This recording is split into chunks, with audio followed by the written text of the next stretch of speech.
गांव वाले सामने गांव वाला देखत रह गए कितना बर्दाश्त करिया रहल बस करे कि नहीं माई बर्दाश्त नहीं करे के है बस बेटवा बस इन्हें पूरा घर अब देखा कलावती फकीरिया सही माई सुकून का रोटी खाने दे बेटवा सुकून की रोटी नहीं खाई दे मारे बाटे भगवती गारा पूरी देह पिरा तक कुर्सी लगा बताई लगा कुर्सी नहीं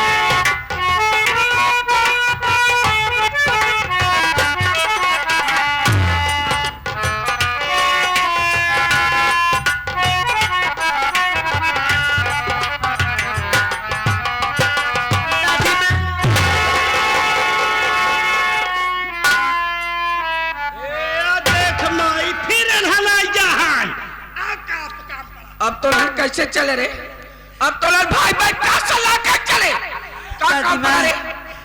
दादी माँ मेरी बात सुनो भाई बहन आपके पास किस लिए आए दादी माँ बोला मेरी बात सुनो बोला बताओ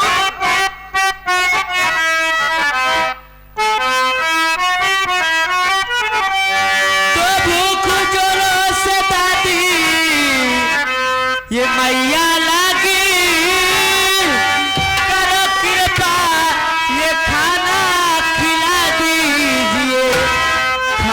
घर में ये दादी मैया नहीं हो सके थोड़ा पानी पिला दीजिए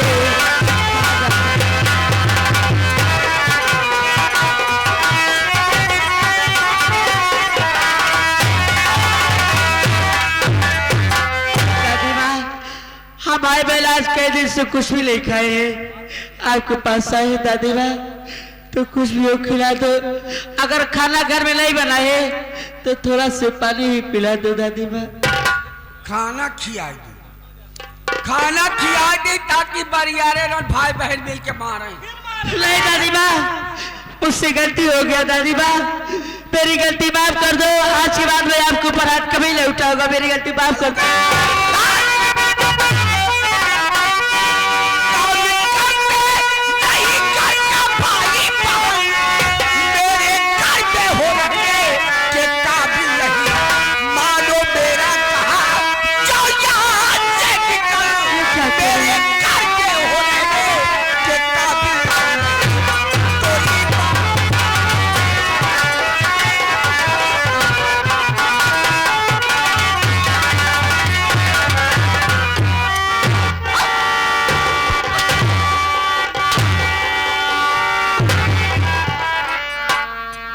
समझत रे तू ना का समझत तो भाई भाई दादी माँ तो मौका मारे कलावती फकीरिया मारे या घरे कमल के हां का समझत रे तो ना आप इतना बेरहमी से मार रही है दादी माँ आखिर आप भाई भाई की गलती क्या है इतना मत सताओ दादी माँ कवन दादी कवन नाती रे मर गया मोरे लिए तोरी बाप जाढ़ी भगवती गाड़े लत मरुआ तै मौका मारे कलावती फकीरिया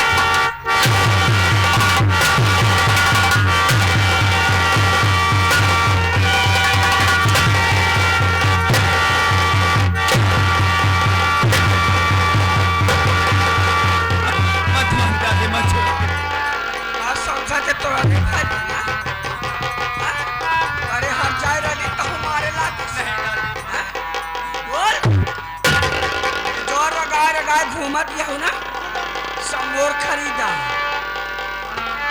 तोर बाप भगवती गाड़ा जोड़ फटा पूरा धरे चौड़ पे निकाल करे तो के सामने जा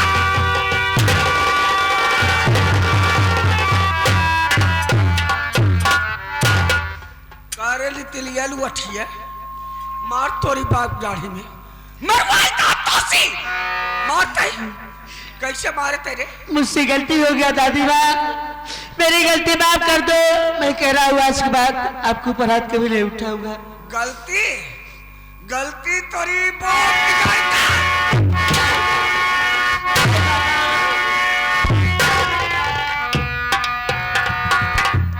जितनी जल्दी हो सके उतार कपड़ा लतमा उतार कपड़ा निकाल पूरी तरह से ये क्या करी हो दादी माँ तारा रहे तो खलारी मेरी ले तो उतार जल्दी कपड़ा बड़े माई भूखी है उतार जल्दी उतार अरे माई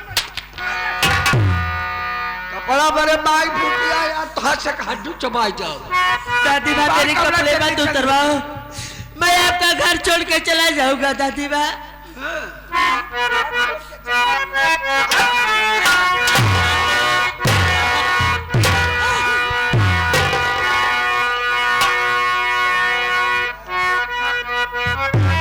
पौवा पकड़ के रोवे ए नाती तोहार दादीवा।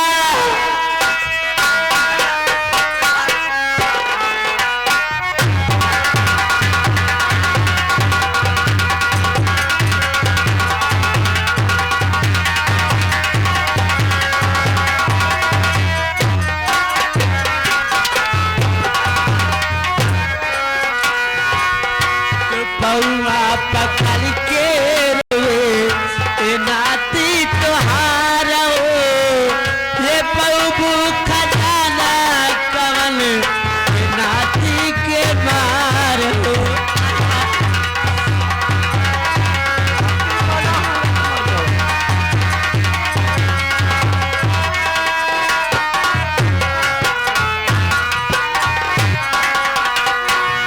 तो बचपन में दादी दूधू लारे चावल कैलू मार मार दादी सब सुल कैलिया।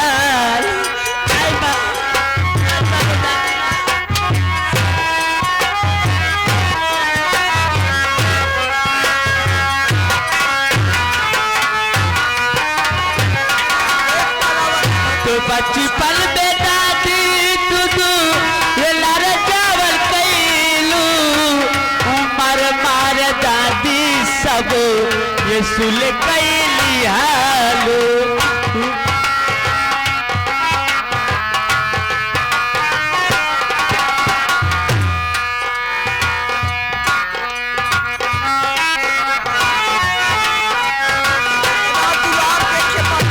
बचपन में दादी दूधू ये लारे चावल कैलू ये मार मार दादी सब ये सुल कैलिया लो। मार मार कर दादी तो जनवा के भीख मांगे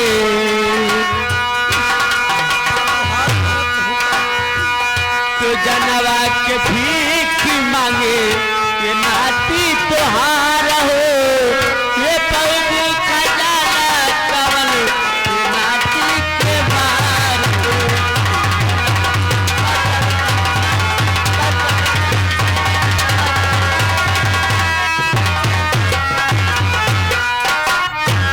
ए माई यह आई गेन हमारे मन श्री छोले है गाँव वाले हमें घर परिवार बीच में क्यों टक्कर जाती? क्या पता गाड़ी अगर बोले वो कहीं पानी उतार के कहाँ जब डालने जाए। आज जरूरत है भैया है माई घर के मामला है माई घर की बात यह है क्यों जने बोले जी अगर बोलबे तो माई गुस्साई जाए तोहरे लोग को कोलाई पानी उतार के अपने कोलाई में चढ़ाए के अपन लहसुन सींचे। लत मार गौला है कवन दिन हो के नहीं पुर जाता पागल घंटी। दादी माँ अब तो मेरे कपड़े में उतरवा ली, अब तो कुछ भी हो खिला दो दादी माँ, जब वो प्यास से मेरी जान निकल जाएगी दादी माँ। अच्छा खाना खिला माई क्या बोल तोरे तरी बड़ी बचा। मुझसे गलती हो गया है दादी माँ, मेरी गलती माफ कर दो। जैसे ते पूरा गांव वाले के सामने मौका मारे जैसे मारे तोरी बाप की गाड़ी पे ये क्या करे हो दादी माँ? ठोकर खा मेरी तब मोरे छाती के दाह बुताई है नहीं दादी माँ, मेरी आंख मत फोड़ो दादी माँ, मैं आपका घर छोड़ कर चला जाऊंगा।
मारूंगी दादी। देख अपने भाई के जैसे कर आखी फोरे हिरल जाओ ना आज तोहरा मुलमुल है या आप नहीं दादी।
दिखा दे हाथ गोड़ तोड़वा दे ए माई ले बते कयम कलावती भक्ति क्या कर ले माई कपड़ा चबाई ले कपड़ा चबाई तो क्या था मेरे उतरवाई हैं ए माई देख चप्पल नवई है एक कहा रखी माई हमें बूढ़े ब्रग दा भगवती गारू हो जैसे अब क्या माई ले का देखा है क्या कर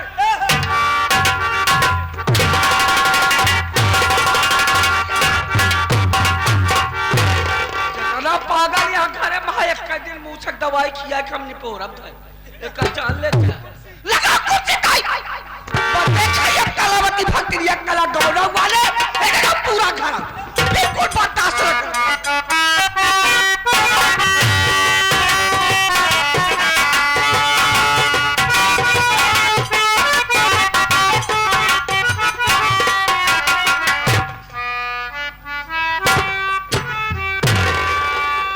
माता जी के चरणों में बेटे कमल का प्राण स्वीकार हो। अरे हम कहे अम्मा पाँव लागी। अरे बाप रे अरे मोरी माई रे अम्मा का पाँव छुए अम्मा तो चौक गई अम्मा चौक ना गई अम्मा घंटा घर गई ए माई ये है मौसी है माई तोर मौसी माँ मौसी तोर बहनिया माई अरे माँ के अरे मेहरारू क्या झांक रही हो? यह झाका तक के मेहरारू एक घर में लिया क्या रहते अरे माँ ये कोई गैर नहीं है। है तो क्या बताओ बे अरे माँ ये आपकी बहू और मेरी पत्नी है। अरे बड़े भाइयों अरे भैया गाँव वाले अरे राहुल भाई बियाह का क्या भगवान देखा भैया रे पिया की आएंगे बोले साउल लो भैया से सही कह रहा हूँ माँ, का कहता रहते सही कह रहा हूँ कि ये आपकी बहू और मेरी पत्नी है। इसका इस दुनिया में कोई नहीं था माँ और ये बेसहारा थी इसलिए मैंने इसके साथ शादी कर लिया। तो तहे सहारा दे बने रहे हाँ एक का कहाँ चला जाए देख कहाँ जा रही रे अरे इतना चिल्ला क्यों रही हो माँ? अरे कहीं से भगा के नहीं लाया हूँ, शादी करके लाया हूँ। शादी करके लाया हाँ एक दिन पर तो का वकीली पढ़ाए हाँ? करे भगवती गाड़े लखबर और पूरे गांव में तक बहुत नाक कटवा दे इसमें नाक कटने की कौन सी बात है? अरे तो कहाँ चला जाए का देश कहाँ जाए डाल अरे शादी किया हुआ है तो आजकल का फैशन है कि लड़के अपने पसंद से शादी कर लेते हैं। फैशन है तो मैंने भी अपने पसंद से शादी कर लिया तो इसमें नाक कटने की कौन सी बात है? तोरी बाप की दाढ़ी में नाक कटा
जीवन बिताना। अरे माँ, एक बात कान खोल कर सुन लो, शादी करके लाया हूँ, कहीं से भगा के नहीं लाया हो, और जीवन भर साथ निभाने का वादा किया हो, और इस घर में मेरा भी हिस्सा है, तो मेरा हिस्सा मुझे दे दो। कहा था भगाई मैं लिया, यहाँ जरा माई हमार उड़न के आई बात है। हाँ? ये कहा तो का बोले बे अरे माई, अरे तय सही कह रहा हूँ। हिस्सा हाँ। चाहिए तो का हाँ, हिस्सा चाहिए। और क्या, मेरा भी इस घर में हिस्सा है, तो मेरा हिस्सा मुझे दे दो। वो भगवती गाड़ की हिस्सा चाहिए, हिस्सा चाहिए तो सुन बात बात। ये कबल बात, तेरी बात को तू जान ले, और कैसे ये खाते, अरे भगा दे इसे, तेरे घर में इसकी, अरे जरूरत नहीं, मार के तेरे घर से भगा दे इसे।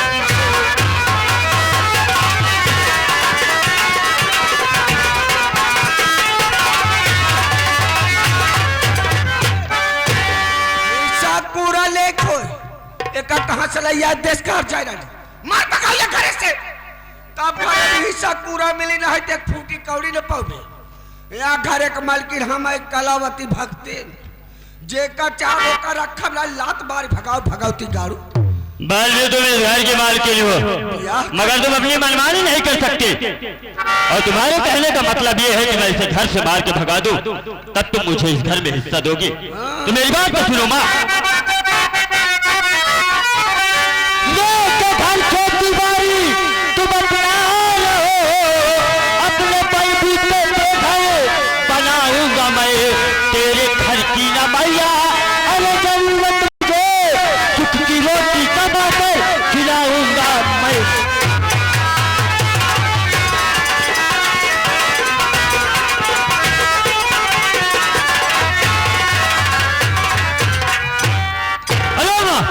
लेके घर धन दौलत और ये खेती बाड़ी तुम अपने पास रखो, मैं इसे लेकर इस घर से जा रहा हूँ और अपने बलबूते पे घर बनाऊंगा और अपने सुख की रोटी कमा कर खिलाऊंगा, मगर तुम्हारे दरवाजे पे कभी लौट के नहीं आऊंगा माँ।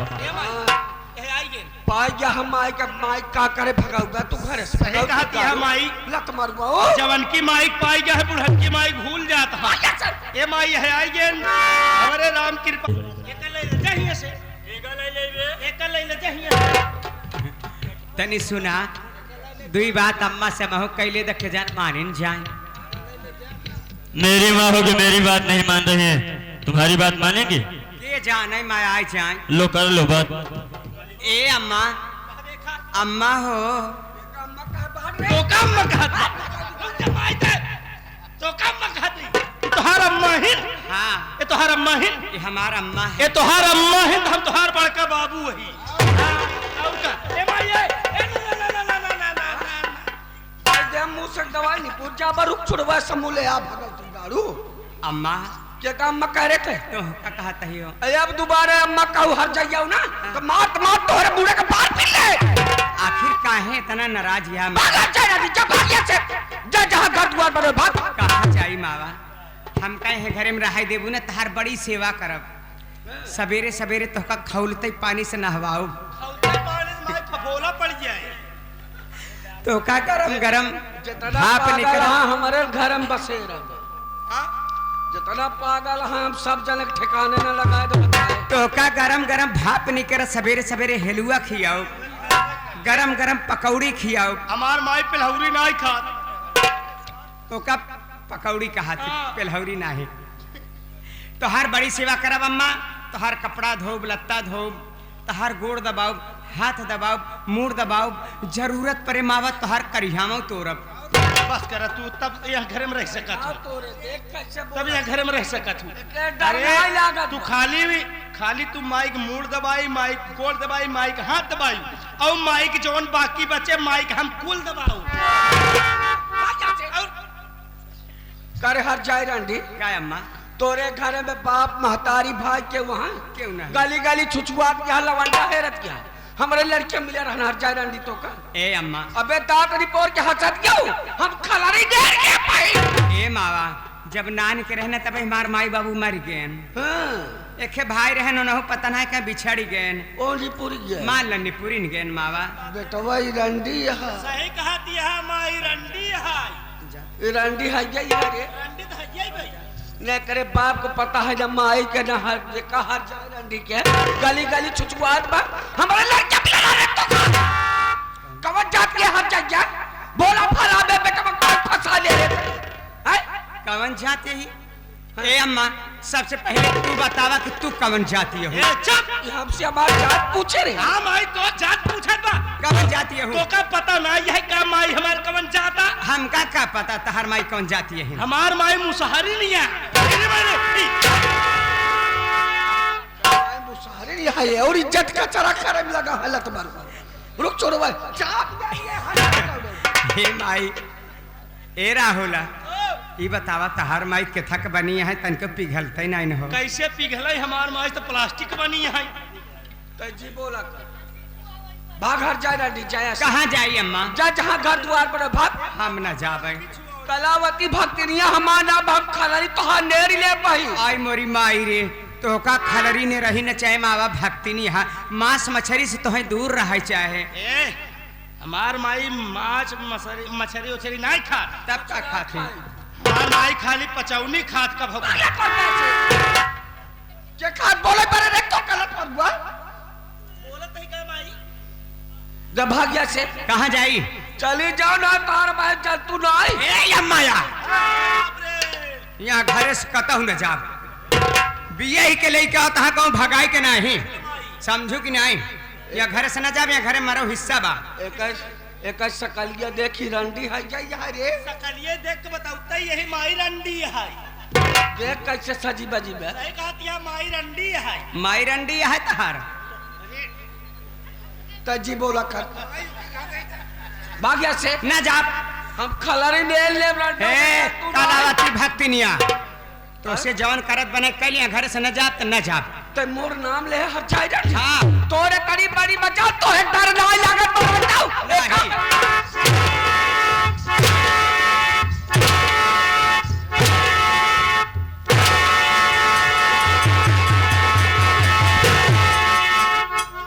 कब से अम्मा अम्मा करती है अम्मा हर जो यो कपारे चढ़ी जाती है। अब भाई हमारी जैसे पतोहू तो हर पाले नहीं परबा तब बहन का कहूँ नहीं की माई के पाई गए हम अब काहे छोड़बा हम उनकर माई यही का तो उनकर मेहर यहू मारे कहा जा रहा मार गिरा के तो हर मारत मारत भक्ताना न छोड़ाई दे हमार नाम नंदनी नहीं हटइयो। ए माइक मरबे? हाँ माइक मरबे तई? हाँ मारत देख। हाँ ते मार के देख माइक के अरे।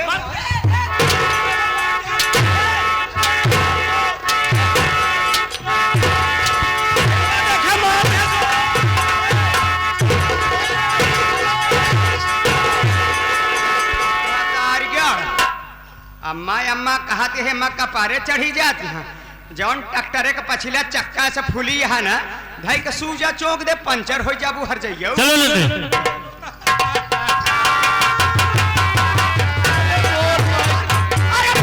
अरे मोर माई हो। अरे मोर बेटावा अरे मोर पूजे रे। मुझे रो क्या काट रे। ए कहे माई नाम के कहे बतावा भैया रे। आते मारे जहन लाए तहन पहुंचत है माइक फुटही ढोल समझे जौनिक ना तौनिक बजा के चला जाता है।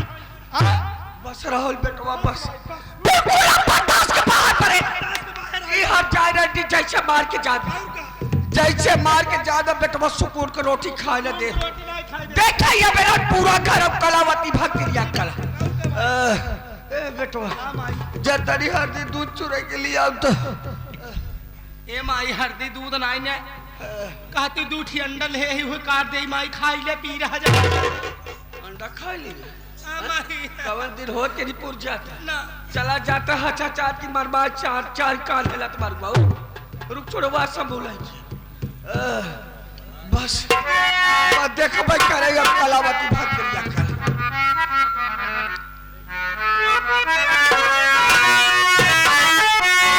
होता है पिया रे बड़ी बाती रे बसवा काहे